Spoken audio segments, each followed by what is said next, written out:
Linda, we've come halfway around the world to bring you to our audience. How are you today? I'm great. Thank you for having me. And how are you? Oh, so wonderful. Thank you for asking. We're both in a business group together, which is a really supportive group. And so I'd love to be able to share a lot of what you do, particularly around manifesting and law of attraction. I think bringing that wisdom to our audience and talking more about it is really relevant. So if I just say, go, can you share your wisdom with us around that topic? Oh, absolutely. So let me just share a little bit about me. Please. I grew up in a little bit unsupervised, negative, critical, dysfunctional family. A lot of us have had dysfunctional. And I got in some trouble when I was young and just overcame a lot of challenges and trauma in my life. And evolved and grew, and so many things happened. And then in my early 20s, I got into real estate. So I've been an entrepreneur for 30 years. And during that time, I was always listening to mindset coaches and entrepreneurs and spiritual leaders and, Tony Robbins, Brian Tracy for years because I needed to get into a positive mindset. 'Cause being in sales, I knew I had to shift that.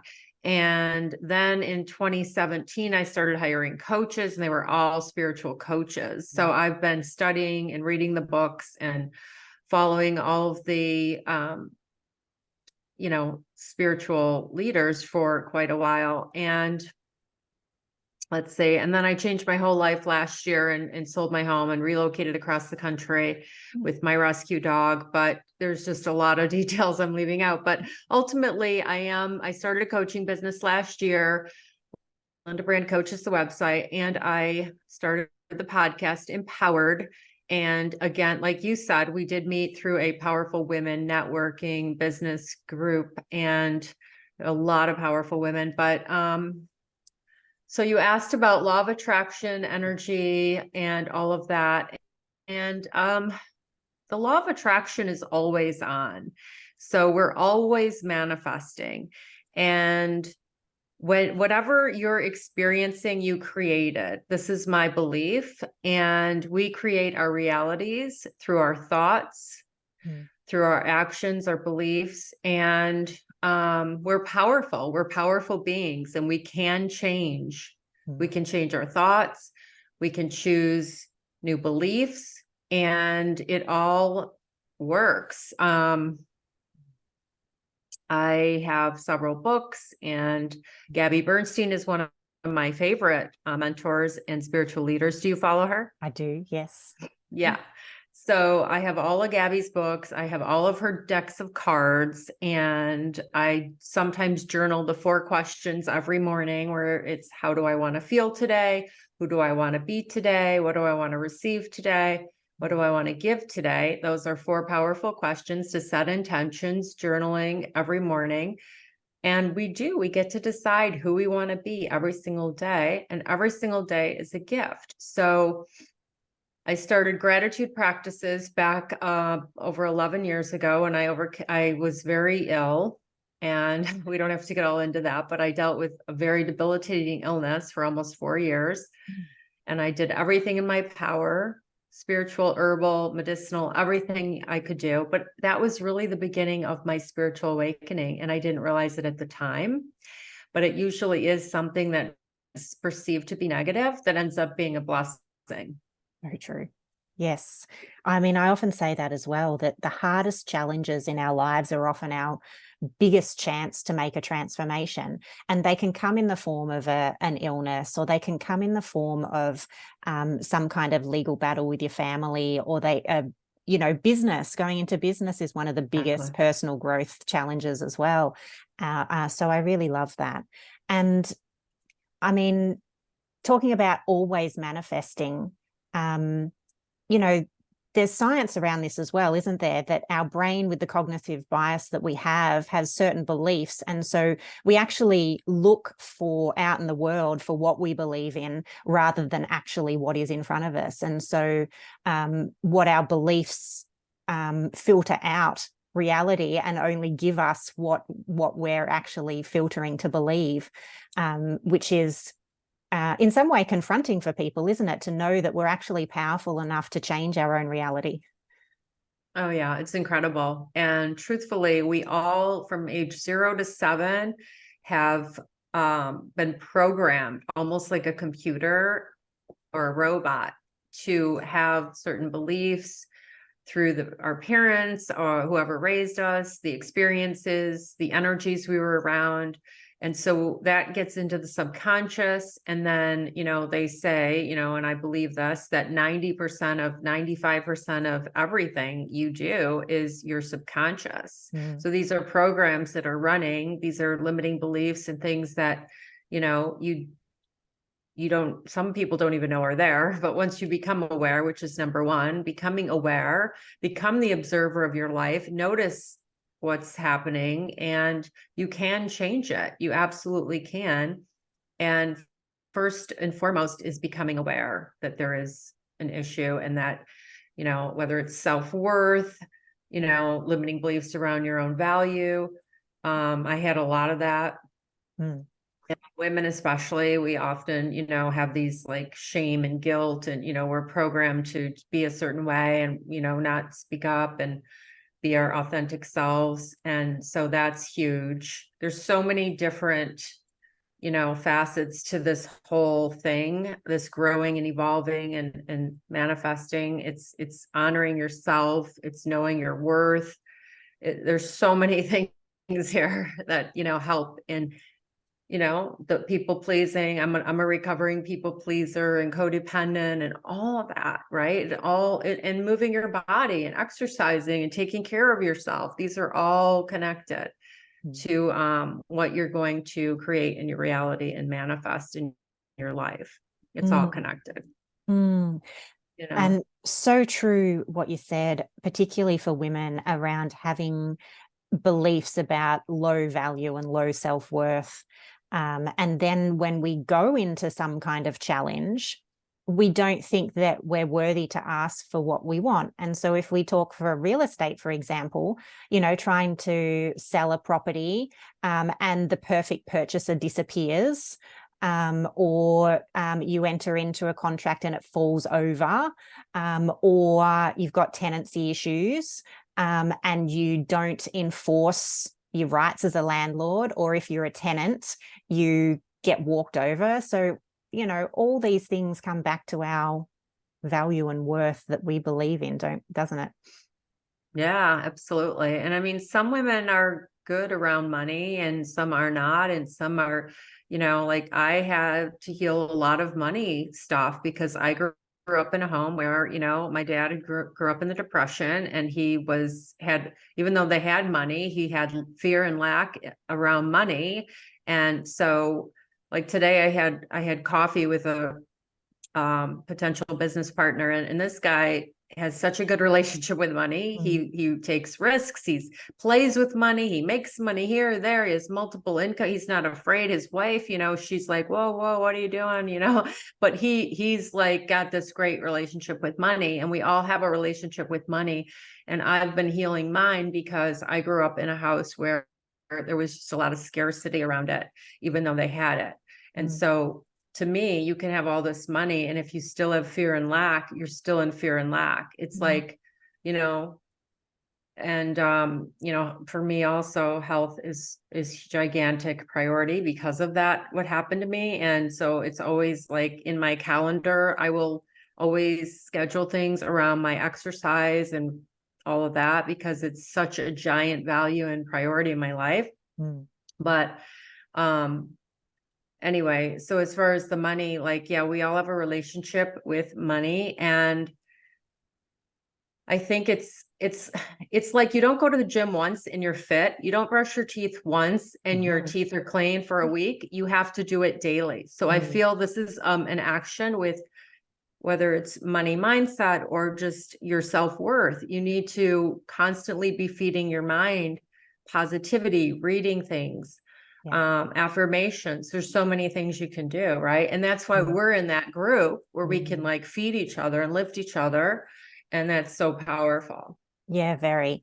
And the intention setting that you were talking about that you do as well at the start of the day, like that's brushing your teeth, isn't it? Around your intentions about who you want to be. Yeah, yeah, very powerful. It's interesting that you raise that business partner who is male, and how he, I guess it's generalizing about the genders, but it's still true in this case that, as you said, he's playful with money. And I think, if I could say this, he probably doesn't take business things personally, does he? And so, do you think Well, that, yes. yes, sometimes when women take things so personally in business, that can be a block as well? Such a true statement, because what it is it's not even that, it's emotional. Women tend to be more emotional, and not, again, we're not necessarily saying all women or all men are this way, but that is tends to be the case, is like getting attached to outcomes and, just too emotional, where it is business. And I had a girlfriend, realtor up in Michigan where I lived, and she and her husband did investing all the time. And she was so good at negotiating because she was it's business. This is business. Mm. It's nothing more.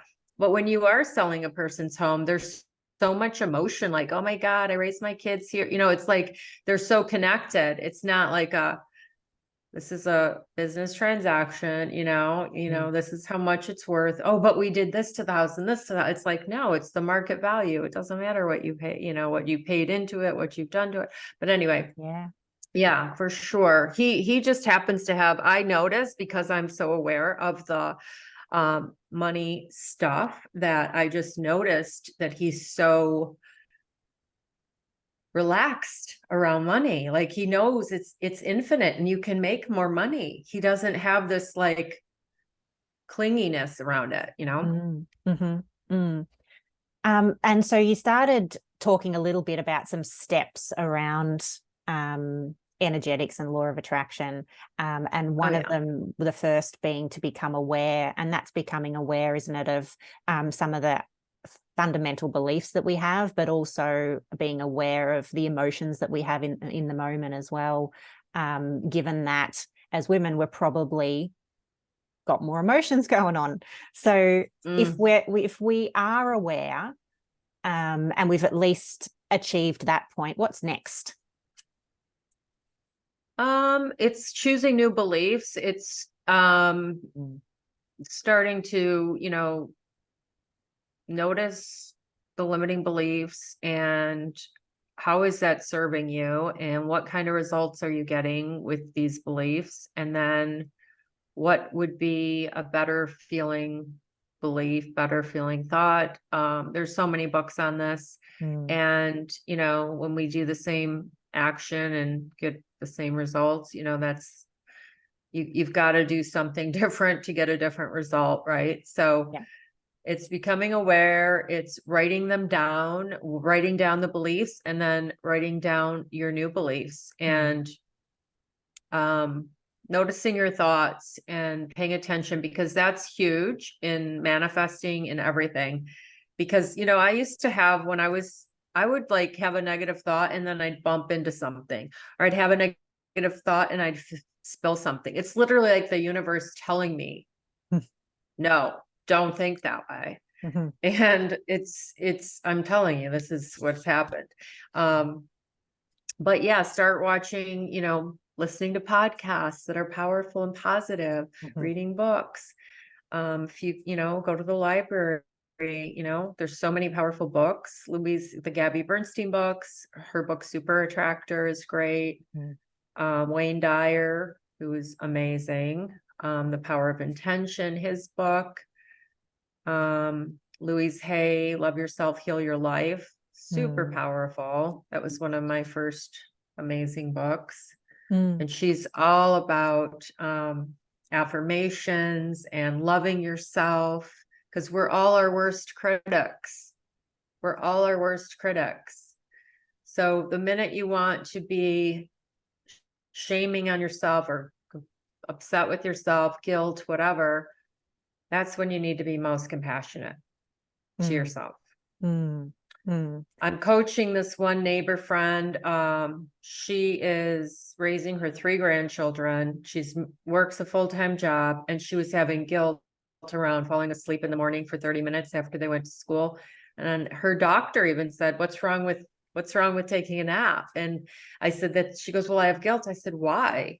You're in your 50s. You're raising 3 kids. You have a full-time job. Your body needs to rest. Rest.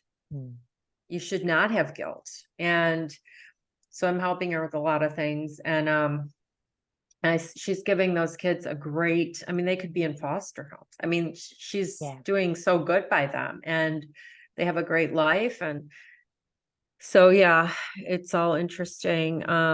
Yeah, it is. It is. The shoulds then that we we believe in and then make ourselves guilty about are interesting, aren't they? Because she's shooting on herself that, you know, she should be doing this, she should be doing that, rather than rest. But I know that you also really love Abraham Hicks. And doesn't that entity say that our number one priority has to be ourselves and how we feel? Yeah. Oh, Mm. absolutely. Well, self-care, because, I mean, there's always the saying that, you have to put the oxygen mask on first to be able to help others, but it's more than that. Mm. We're all one. If you believe that, we're all connected. So when I'm helping you, I'm helping myself. Yeah. But when I'm helping myself, I'm helping others. But she's not going to be the best employee, the best grandma, the best anything, the best wife if she's not feeling good. Yeah. So it's really powerful to take care of you. And you're also showing you're a role model for your children or your grandchildren or whoever, and showing them. I taught a class yesterday, and this guy was in there, and he has 3 kids. His wife left him. She gets them every other weekend. He's 34 years old, and he's raising 3 kids with a full-time job, and he feels like it's unfair, and he feels drained emotionally and all the physically and all the things. And I said, you need help, because it takes a village and you need help. But I told him, when I say he needs help, I mean help with the kids, and Yeah. and the kids need to help out and stuff. But anyway, and so, but he knows about the self-care. He's like, I have no time for me. And I'm like, you're right. You got to prioritize time for you, whether it's getting up an hour early or what. Yeah. But you're right. Self-care is so giant. And us women, especially, we have those things like guilt and shame.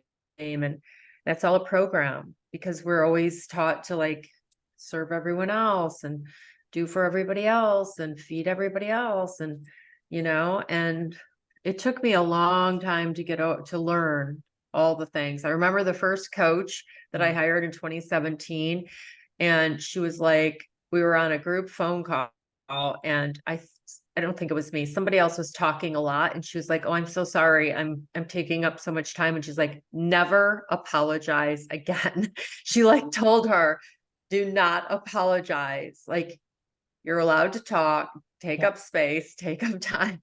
And it's so good. It was really a boost to confidence, because I had very low self-worth and self-esteem for years, and Yeah. I've worked on it. It's a Yeah. wonderful reminder, isn't it, that what we want to say and share and what we feel is valid, and to be allowed to express it, or allowed. I mean, it's a right. We should have the right to express it. So what you're saying around how how we're showing up. So if we're not looking after ourselves, of course we're not showing up as the best partner, parent, grandparent, employee. So therefore, of course, we're not getting the best out of life or the best outcomes, because we're not at our best either. I mean, it just seems so obvious. Yeah, it's so obvious when you say it like that, but people just, it's just a program. I mean, I've noticed it. You think you're over certain things and you've healed or grown, and then some experience happens and you're like, oh, why did that show up? Why did that happen? Okay. I didn't honor myself. I didn't stay in alignment, whatever. And yeah, it's It's all so interesting, but become the observer. I think that's really the book, The Untethered Soul, he talks about that, like hearing the voice in your head. And he's like, well, that's not me because I'm hearing it and I'm not the one, so it's really powerful. And spending time alone, like meditation. And do you have a meditation practice, Jackie, that you do? Yes, I was texting you at 5 a.m. this morning, just before I was going to meditate, and it's like, Oh, my sacred time. You can't interrupt it. So I was like, all right, better do yeah, this quickly. right. No, good for you. It's so important just finding that time to do that, because for me, it just I get messages, and part of how I changed my entire life was when I was at this event in Miami in 2021, and it was a 3-day workshop. Gina DeVee wrote a book called The Audacity to Be Queen. Are you familiar? No, I haven't come across that one. Okay, so it's required reading for every woman on the planet Earth. Okay. FYI, if you want to hear everything we're talking about today, you want that book. And it's called The Audacity to Be Queen. Gina DeVee, and it has all of the pillars, all the things we're talking about. But anyway, so I was at her event in Miami, and I was the final night. I'm washing my hands in the restroom of this Italian restaurant, and I got this divine download that I belonged in Florida. And then I left and went back to the table, and I told them, and they're like, oh my God, that's exciting. You're gonna move to Florida. But of course I was like, am I? I don't know. And then I went back to Michigan, and everything fell in place and lined up. The stars aligned for me to go. My son graduated college. He was relocating. I needed to sell my home for financial purposes, and I didn't feel like I belonged there anymore. I was tired of the cold, but I stayed and looked at apartments locally, and I thought, I cannot walk my dog in this cold. I'm done. And I was listening to one of my spiritual books, an audio book, Sonia Kashette, and she said, you accept the ebb with the flow. And I came back and I cleaned every room, took the pictures, posted my house for sale. We closed on 2/22/22. Wow. And then moved down here and started all the different things. And eventually got my real estate license down here too. But the energy is so different down here. Everything, I've been healing so much and growing so much here. Like, it's incredible. Super powerful stuff. But yeah, it's becoming the observer of your life. It's setting intentions. It's finding time for self-care, knowing your worth. We are all worthy beings. If you woke up today, you are worthy. I had a rabbi on my podcast, and he talked about this affirmation that God gives you when you wake up every single day, that he has faith in you. If you wake up, God has faith in you. And you are worthy, not because you have a college education, not because you look a certain way. You're just worthy for being. And that's a message I think everybody on the planet needs to hear and know. And we are abundant, and it's in the Bible. And Gina talks a lot about it, and she has a podcast too, Gina DeVee, Divine Living. But anyway, and she does stuff from the Bible, and she says, like, we're supposed to have abundance. Yeah. We're supposed to. And God wants that for us. It's like, or the universe, whatever you believe, but do you want your children happy and successful? Of course, right? We want the best for our kids. So, you know what I mean? As Why does wouldn't you God want for that? us. Yeah. Yeah. Wow. Well, that's a wonderful message for our audience to leave on, that, we're inherently worthy. So that's beautiful. Thank you so much. Where would You're you so like welcome. to send our audience to? What have you got to share, or where can they connect with you? Oh, sure. You can find me on Instagram at Linda Brand Coach. You can find my podcast at Empowered the Podcast, which is on all platforms, Spotify and Apple. And Empowered the Podcast, there's several Empowered. So it's me in a dress, season 2. And my website, lindabrandcoach.com. So Wonderful. You Thank can you. It'll all find, be in the show thank you. notes so people can scroll down and Yeah, click on that, and absolutely. connect with you for more of your wisdom. Thank you so much. Thank you. Thank you so much. It was so much fun. I love it. I love what you're doing. I love the name of your podcast, and I'm so happy to connect this way.